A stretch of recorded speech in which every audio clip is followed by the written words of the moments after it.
Today, I'm the Sun. In this video, I'm going to share with you my self-created method in memorizing Sejarah with only 5 steps which allowed me to come up with these results after preparing for only 1 day before the exam.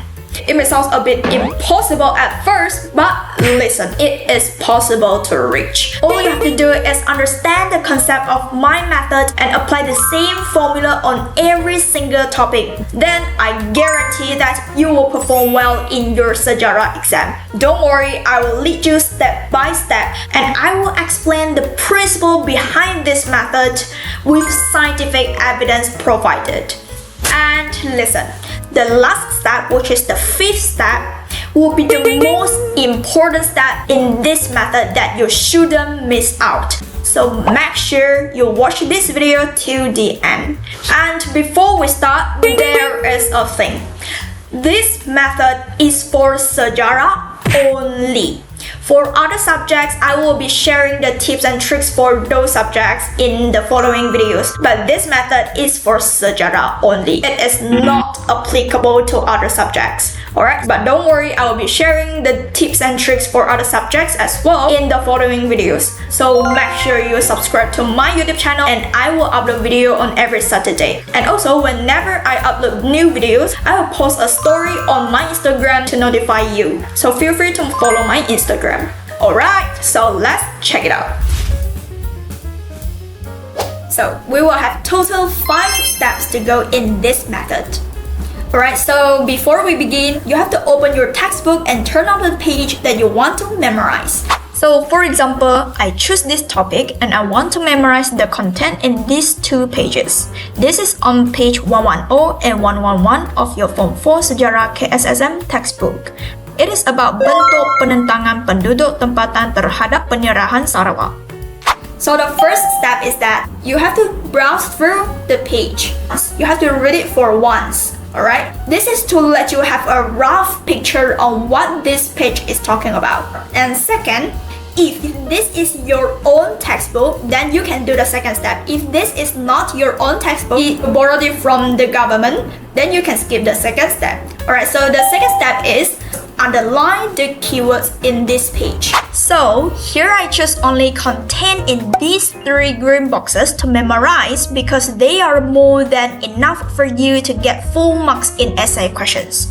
For your information, in the new KSSM format, the highest marks given in an essay question so far is 9 marks in Sejarah SPM 2021. So I would suggest you to memorize 10 points for every topic to be safe. Right, so here's our example. Obviously, here we have more than 10 points in these 3 green boxes. So we just have to memorize these 3 and it is more than enough for you to get full marks in essay questions. That means it is okay to not memorize everything in a topic. And here I just take these 3 shorter phrases to be example so that it is easier to be understood. And after you understand the concept of my method, you can use the same method to memorize the content in the red boxes. So the keywords here are persidangan, akhbar, and surat bantahan. And we just have to highlight them. Alright, so the third step is that you have to write the keywords into the plain paper and make it as short as you can. It should be short and precise. So here we list out persidangan, akhbar, and surat bantahan. And then you should look at the plain paper and try to form your own sentence from each of the keywords. Afterwards, you have to compare your own sentence with the original sentence in your textbook, and you will find that actually, although they are not completely the same, they will be quite similar. And now, the 4th step is you have to create a story for those keywords. Just try to imagine everything. Don't restrict your imagination. And then you have to relate every element in the stories to the keywords. So this is the story I create to memorize those keywords. It goes like this. Here's a group of guys. they're having a meeting to look for jobs. Suddenly, they saw that there was hiring news in a newspaper. So they decided to write and send their application letters to apply for the job. That's all. So in this story, meeting stands for persidangan, newspaper stands for akhbar, and letter stands for surat bantahan. And actually, persidangan should be conference in English, but I modified it into meeting because for me, that will be easier to be memorized. And now, I shall attempt to explain why I use story to memorize sejarah.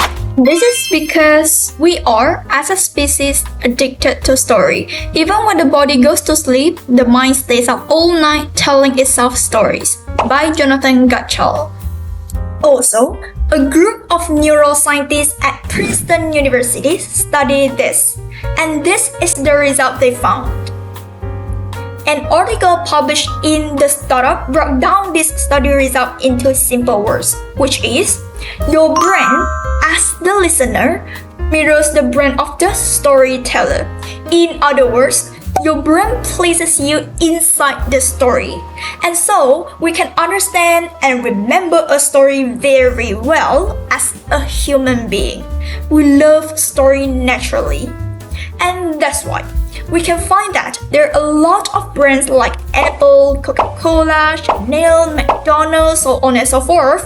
They use storytelling in advertising and marketing, as this let people remember them easily. And this is one of the reasons why they became the memorable brands throughout the world for decades, as customers can remember them very well. And also, that is the reason why after we watch a movie, we still can roughly recall the storyline although we didn't memorize it purposely. This is the power of a story. And so, my idea came from here. Alright, so I go like this.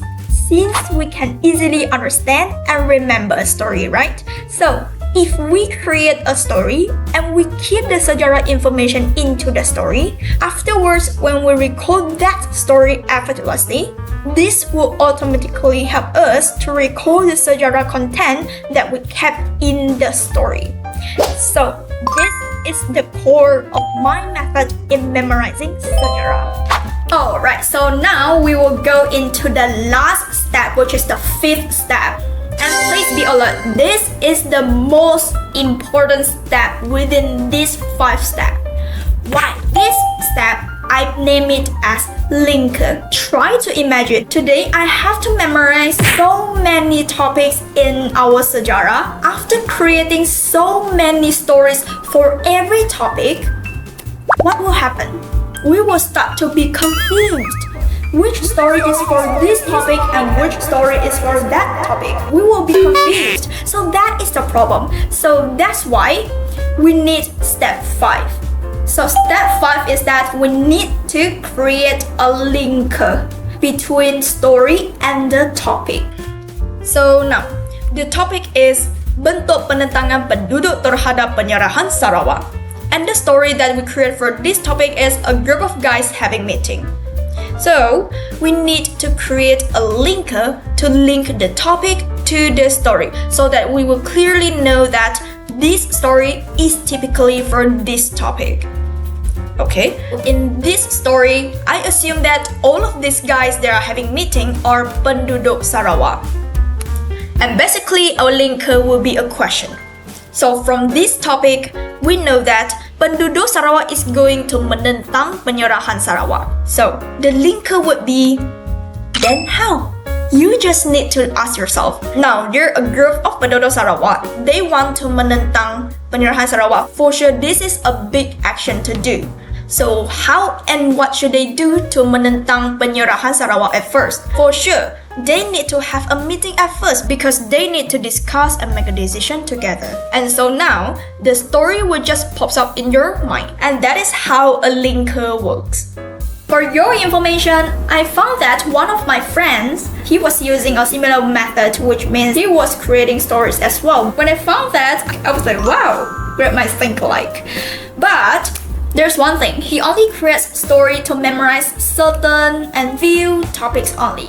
because he thinks that he may be confused if he created too many stories for every topic. But for me, I created a lot of stories for every topic without being confused. Why? Because we have linker, right? So that's why I said we need a linker. And during exam, when a question comes out, we look at a question and detect what is the topic that are asked in a question. Then I will automatically, immediately comes up with relevant story. So it saves your time during exam as well, because linker help us to relate the topic to the relevant story immediately, so that we can recall it faster. Which means the topics are now anchored to the stories, and the stories will lead you to the content. So that is the steps to memorize your sejarah content by using my method. So to summarize, the whole thing goes like this. Listen.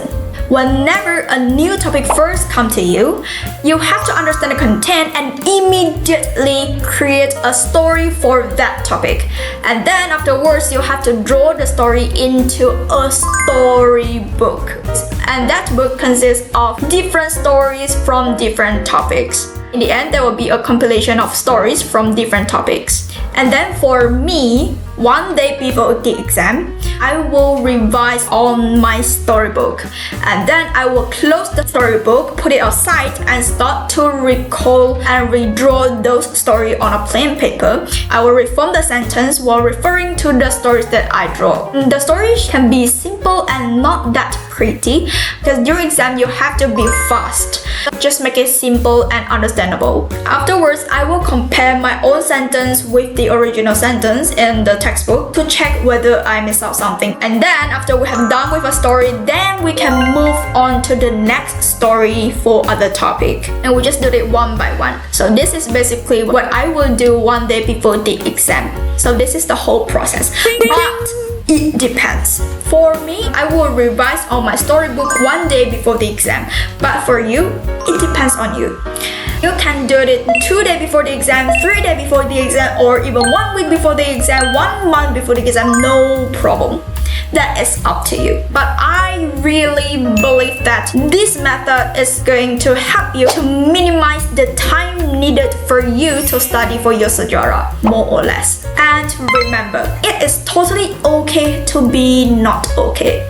Some people will need more time and some people will need less. But no matter what type of students you are, they are totally okay. Alright, so this is my own method. If you think you may be comfortable with other method, go ahead. Remember, no matter what method we are using, as long as the outcome is good, then that is a good method. You should find the one that suits you the most. This video is for paper 2 only, which is the subjective and essay questions, which I scored 4 marks in. For paper 1, which is the objective questions, I will share how you can score well in your paper 1 and some exam tips that you must know as a SPM candidate in the next video. So make sure you subscribe to my channel, and I will upload video on every Saturday. And again, I will notify you on my Instagram, so feel free to follow it in case you miss out any information.